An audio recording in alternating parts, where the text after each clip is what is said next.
नमस्कार, स्वागत है आप सभी का सुजस सारांश की इस क्लास में। इस क्लास में हम पढ़ते हैं राजस्थान का करंट अफेयर्स और आधार होता है हमारा राजस्थान सरकार की सुजस पत्रिका। शुरुआत करते हैं हेडलाइंस के साथ। सबसे पहली न्यूज आप देख पा रहे हैं, ये है मुख्यमंत्री कृषक साथी योजना, जिसमें 54 लाख से अधिक महिलाओं को निःशुल्क बीज मिनी किट वितरित किए गए। तो मुख्यमंत्री कृषक साथी योजना को तो हम पहले भी एक बार पढ़ चुके हैं। आज इसमें हम ये देखेंगे कि निःशुल्क बीज मिनी किट क्या है और ये प्रोग्राम क्या है, इसको एक बार दोबारा से समझेंगे।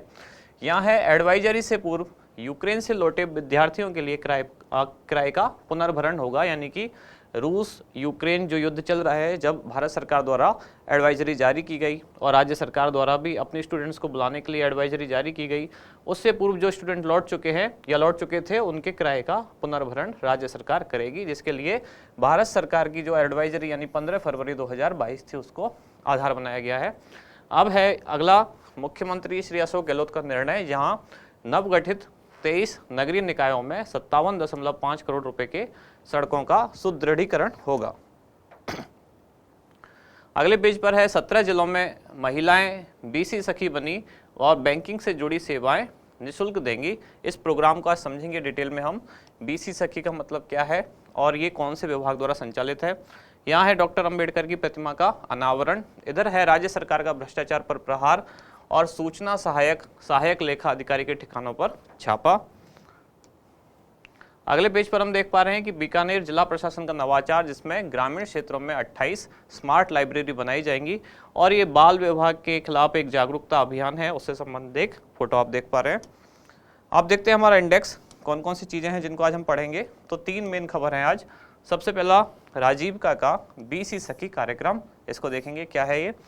फिर है मुख्यमंत्री कृषक साथी योजना और तीसरा है राजस्थान मिलेट प्रोत्साहन मिशन। ये दरअसल इस योजना का ही एक पार्ट है, लेकिन फ्रंट पेज पे आज डिटेल में भी लिखा हुआ था राजस्थान मिलेट्स प्रोत्साहन मिशन, इसलिए इसको भी आज पढ़ने वाले हैं।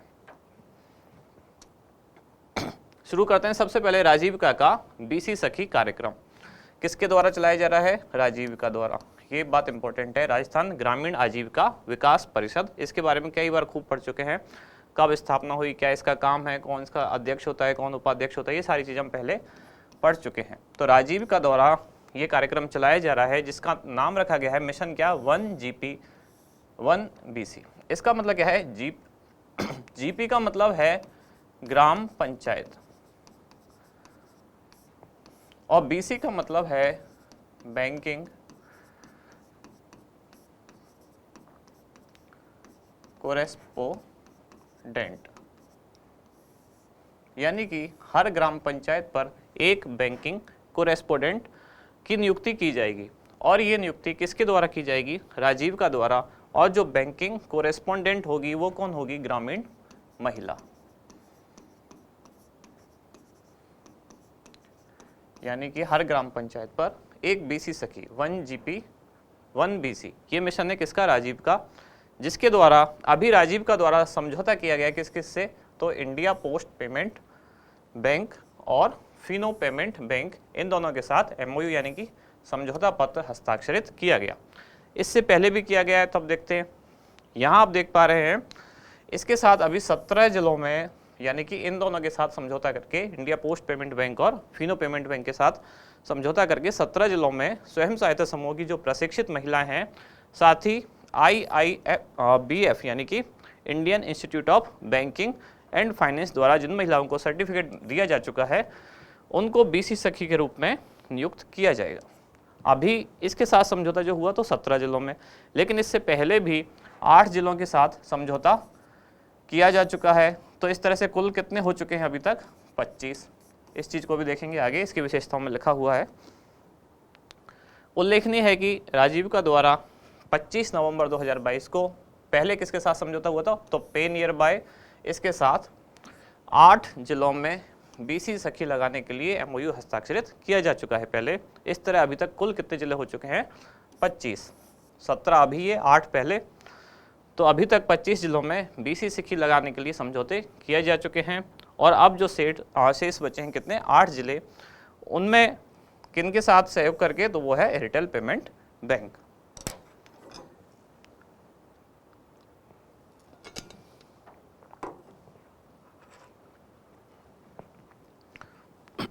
नेक्स्ट पेज पर बढ़ते हैं। यहाँ है मुख्यमंत्री कृषक साथी योजना। तो कब प्रारंभ हुई? तो जब राज्य का बजट आया 2021-22 वाला, यानी कि 24 फरवरी 2021, उसी दिन ये योजना प्रारंभ मानी जाती है। उद्देश्य क्या है? कृषकों तथा पशुपालकों की आय में वृद्धि तथा समग्र विकास सुनिश्चित करना, और इसके आवंटन के लिए एक अलग से कोष बनाया गया जिसका नाम रखा गया कृषक कल्याण कोष। इसकी विशेषताएं क्या क्या हैं? तो कृषक कल्याण कोष के माध्यम से आगामी 3 वर्षों हेतु, ये सामान्य इसकी फैक्चुअल इन्फॉर्मेशन है जो मेन एग्जाम के हिसाब से इंपॉर्टेंट है, प्रीलिम्स के हिसाब से वो चीज़ इंपॉर्टेंट है अगर कहीं कोई संस्थान खोला जा रहा है, किसी का कोई खास नाम है तब। तो आगामी 3 वर्षों हेतु अनुदान आधारित मुख्यमंत्री कृषक साथी योजना लागू की गई, जिसमें 3 लाख किसानों को निःशुल्क बायो फर्टिलाइजर और बायो एजेंट दिए जाएंगे। तो ऐसी चीज़ें या ऐसे जो पॉइंट्स हैं वो आप इसकी विशेषता में लिख सकते हैं अगर मेन एग्जाम में पूछा जाए। कैसे लिख सकते हैं कि इस योजना के तहत बायो फर्टिलाइजर और बायो एजेंट का निःशुल्क वितरण किया जाएगा। कितने किसानों को? तो 3 लाख किसानों को। 1 लाख किसानों के लिए कंपोस्ट यूनिट की स्थापना की जाएगी। 3 लाख किसानों को माइक्रो न्यूट्रिएंट किट उपलब्ध करवाए जाएंगे। 5 लाख किसानों को उन्नत किस्म के बीज वितरित किए जाएंगे। 30,000 किसानों के लिए डिग्गी व फॉर्म पॉन्ड बनाए जाएंगे ताकि वहाँ पानी का स्टोर किया जा सके। 1,20,000 किसानों को स्प्रिंकल व मिनी स्प्रिंकल यानी कि जो फव्वारे होते हैं सिंचाई के लिए वो दिए जाएंगे। 120 फार्मर प्रोड्यूसर ऑर्गेनाइजेशन यानी कि FPO का गठन किया जाएगा। इनका सुदृढ़ीकरण किया जाएगा जिससे उत्पादों की क्या होगी? क्लीनिंग, ग्राइंडिंग और प्रोसेसिंग इकाइयाँ स्थापित की जा सकेंगी। किसानों को उनके उत्पाद का उचित मूल्य प्राप्त हो सकेगा। देख पा रहे हैं आप, सारी चीज़ें हैं जो फैक्चुअल हैं, ऐसे की ऐसे आपको याद रखनी है ताकि मेन एग्जाम में लिख पाएँ। प्री में पूछा जा सकता है कोई डेटा, जैसे कि इन सब कार्यों पर कुल बजट कितना? तो 2000 करोड़ रुपए व्यय किए जाएंगे। अब जो आज की न्यूज़ थी उसमें ये 2 खास बातें थी, इसीलिए हमने आज इसको पढ़ा, मुख्यमंत्री कृषक साथी योजना को। क्यों?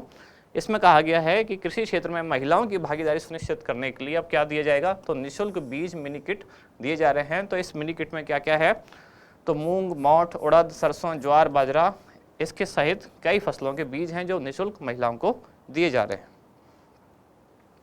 मुख्यमंत्री कृषक साथी योजना जब इसकी घोषणा की गई थी, यानी कि बजट 2021-22 जो कब आया? 24 फरवरी, तब इस योजना के तहत कुल 11 मिशन संचालित किए जाने निर्धारित हुए थे। तो उन 11 मिशन के यहाँ नाम दिए गए हैं, जैसे राजस्थान सूक्ष्म सिंचाई मिशन, राजस्थान जैविक खेती मिशन, राजस्थान बीज उत्पादन एवं वितरण मिशन, राजस्थान मिलेट्स प्रोत्साहन मिशन, राजस्थान संरक्षित खेती मिशन, राजस्थान उद्यानिकी विकास मिशन, राजस्थान फसल सुरक्षा मिशन, राजस्थान भूमि उर्वरकता मिशन, राजस्थान कृषि श्रमिक संबल मिशन, राजस्थान कृषि तकनीक मिशन और राजस्थान खाद्य प्रसंस्करण मिशन। ये इसी योजना के 11 मिशन हैं।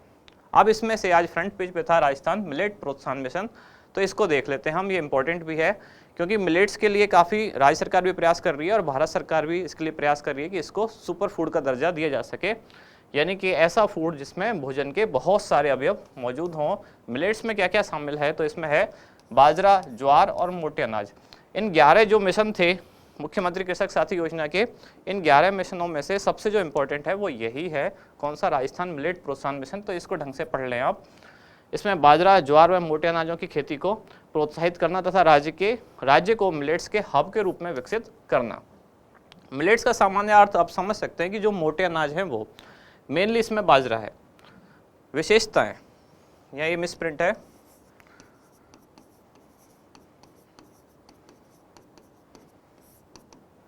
क्या क्या है विशेषताएं? तो 10 लाख लघु व सीमांत किसानों को 25 करोड़ रुपए व्यय करके उन्नत किस्म के बीज निःशुल्क दिए जाएंगे। 2 लाख किसानों को अनुदानित दर पर माइक्रो न्यूट्रिएंट व बायो पेस्टिसाइड किट दिए जाएंगे। जोधपुर में, अब ये चीज़ याद रखनी है कि जोधपुर में कृषि विश्वविद्यालय के अंतर्गत 5 करोड़ रुपए की राशि के साथ क्या बनाया जाएगा? Centre of excellence for millets. तो आपको ये जरूर याद रखना है कि centre of excellence for millets कहाँ बनाया जाएगा? जोधपुर में। हो सकता है रकम ना भी पूछी जाए, लेकिन ये पूछा जा सकता है कि centre of excellence for millets की स्थापना कहाँ की जाएगी? तो जोधपुर कृषि विश्वविद्यालय के अंदर। मिलेट्स की प्रथम 100 प्रोसेसिंग यूनिट की स्थापना हेतु कुल 40 करोड़ रुपए की अनुदान राशि दी जाएगी। और लास्ट में हमारा क्वेश्चन, राज्य बजट 2022-23 में घोषित centre of excellence for millets की स्थापना कहाँ की जाएगी? तो जयपुर, बीकानेर, बाड़मेर या जोधपुर। इन चारों में से क्या है सही उत्तर, वो आप बताएं।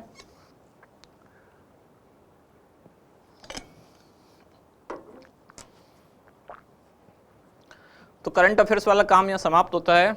कल एक मैंने आपको शब्द दिया था हिंदी वाला, आज उसको देख लेते हैं कि प्रज्वलित कैसे लिखा जाएगा। प्रज्वलित में कुछ लोगों ने सही उत्तर दिया है, कुछ ने ये शब्द ही बदल दिया।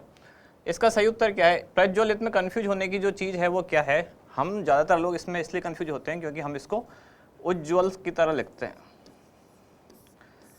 उज्ज्वल में जा 2 बार है तो हम प्रज्वल में भी इसको ऐसे कर देते हैं, जबकि वो गलत है। प्रज्वल में केवल प्रा उपसर्ग है और प्रा के बाद ज्वलित, उसमें भी एक इत प्रत्यय है, मतलब तो कुल होगा प्रा और ज्वलित को जोड़ेंगे तो क्या है? ये प्रज्वलित ही है केवल। यानी इसमें जो जा 2 बार है वो नहीं आएगा, वो उज्ज्वल में है क्योंकि यहाँ संधि है, ये उत और ज्वल। अब इसमें भी कई लोग इसको उत और उद दोनों ही मानते हैं, तो उत और उद वाले विवाद में नहीं जाएंगे, लेकिन हम ये कहना चाह रहे हैं कि यहाँ होता है उज्ज्वल में 2 बार जाएगा, प्रज्वल में नहीं आएगा। यहाँ केवल प्र उपसर्ग है और ज्वलित, यानी शुद्ध ये था। अब किसी ने आप में से ये भी उत्तर दिया है कि प्रोज्वल।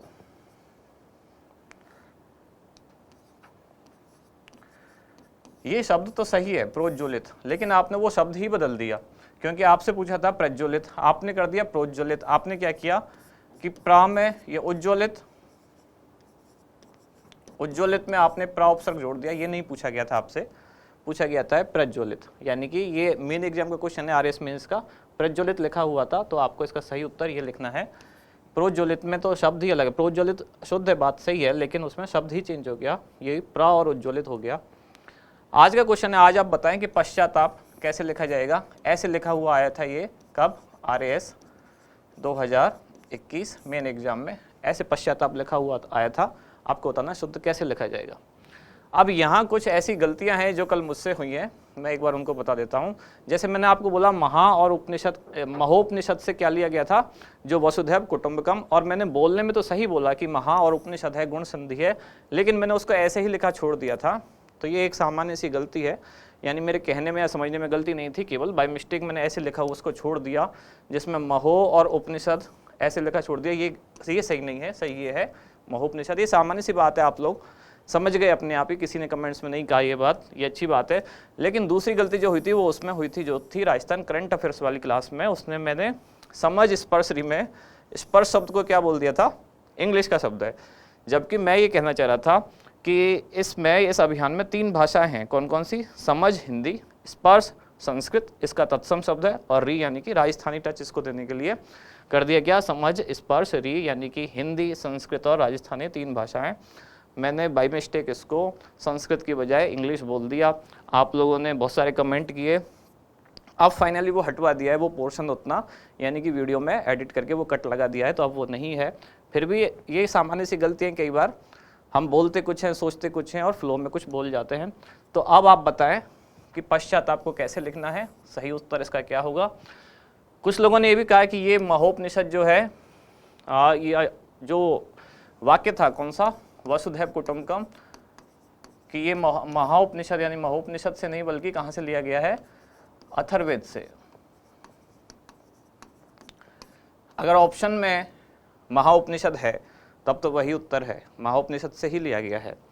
लेकिन महाउपनिषद नहीं है और अथर्ववेद ऑप्शन में है, तब आंसर वो होगा। लेकिन अगर अथर्ववेद के साथ सामवेद भी हुआ तो जो महाउपनिषद है इसका कुछ भाग अथर्ववेद से लिया गया है, कुछ सामवेद से लिया गया है, तो दोनों जगह से अलग अलग तरह की इसकी व्याख्या की गई है। इसलिए किसी एक वेद पर आधारित ये नहीं है, 2 वेदों पर आधारित है, सामवेद और अथर्ववेद। लेकिन उपनिषद कौन सा है? महाउपनिषद। महोपनिषद से लिया गया कौन सा? वसुधैव कुटुंबकम। ठीक है। और दूसरी एक और बात जो सत्यमेव जयते वाली पूछी थी, मैंने आपको ये भी कहा था इसका उत्तर मेरे पास नहीं है, बल्कि इसका उत्तर किसी के भी पास नहीं है। ये एक सनातन विवाद है जो चला आ रहा है, क्योंकि एक ही जगह केवल जयते लिखा हुआ मिलता है, और वो कहाँ है? सत्यमेव जयते के साथ। बाकी जिसने कहा कि ये आत्मनेपदी में चलता है, तो जी धातु आत्मनेपदी में नहीं चलती, वो परस्मैपदी में ही चलेगी, जी धातु की जयते ही चलेगी। लेकिन पूरे संस्कृत में केवल एक जगह सत्यमेव जयते में ही जयते लिखा है और कहीं भी जयते नहीं लिखा है, और वो हमारा अब अशोक स्तंभ पर भी है, राष्ट्रीय चिन्ह पर भी है इसलिए। लेकिन इस विवाद का कोई अंत नहीं है। मेरा आपको कहने का केवल उतना उद्देश्य था ताकि आपकी सोच थोड़ी डेवलप हो, थोड़ा सा आपने जाके किताबें देखी होंगी, थोड़ी आपकी विचारने की जो शक्ति है वो थोड़ी सी उसमें जो लगी हुई जंग है वो हटनी शुरू हुई होगी, बस इसलिए। बाकी ना ये एग्जाम में पूछा जाएगा ना ही कहीं और पूछा जाएगा। बाकी हमारे काम की चीज़ ये है जो शुद्धिकरण में पूछी जाती हैं, शब्द शुद्धि में, तो आप बताएं पश्चाताप कैसे लिखते हैं। आप मिलते हैं कल अगली क्लास में। धन्यवाद।